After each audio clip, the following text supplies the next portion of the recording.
And all month long, we're celebrating 100 years of Presque State Park with a series of special reports.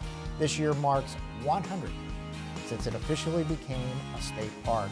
And besides the sun and sand, a big attraction to Presque, of course, the lighthouses. That's right. Before the COVID-19 pandemic, visitors were able to take a trip to the top of one of them for some pretty amazing views and a history lesson. Tonight, our Kara Coleman takes us there.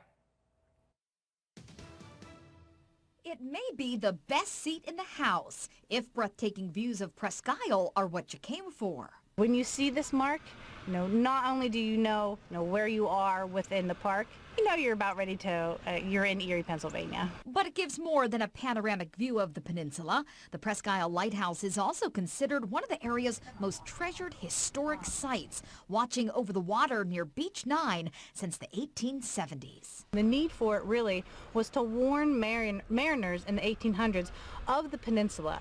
Lake Erie is a relatively straight coastline, but then all of a sudden you have the 7-mile peninsula that juts right out into the lake. Emily Pritchard is the environmental education specialist here at the park. The whole reason why they had to build this lighthouse was because... And gave us quite the history lesson once we had climbed all 78 steps to the top. The roads actually did not reach the lighthouse until the year 1927.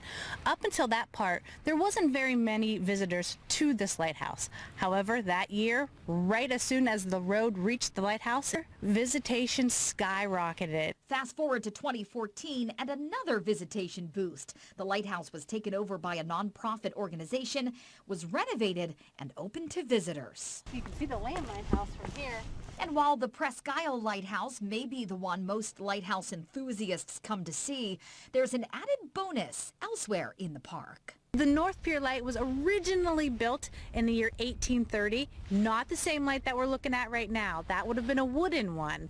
And as you can imagine what would happen in wood out on a pier in Lake Erie, it didn't last very long. So once that got demolished, it was replaced with the one that we're seeing here. And while both lights are still fully operational, Pritchard says their significance today is more about nostalgia. With GPS trackers, with everything that the boats have, they don't necessarily need lighthouses anymore, but it is still nice to see them being utilized throughout the Great Lakes and along all the different shores. If not just for a little bit of a throwback, it's just a really a neat connection to the past. And thanks to Kara for that report. Wearing a special series of reports every Wednesday and Friday this month, showcasing Presque. And then you can join us May 28th for an hour-long special Presque, a centennial celebration. It's Presque like you've never seen it before. We'll be right back.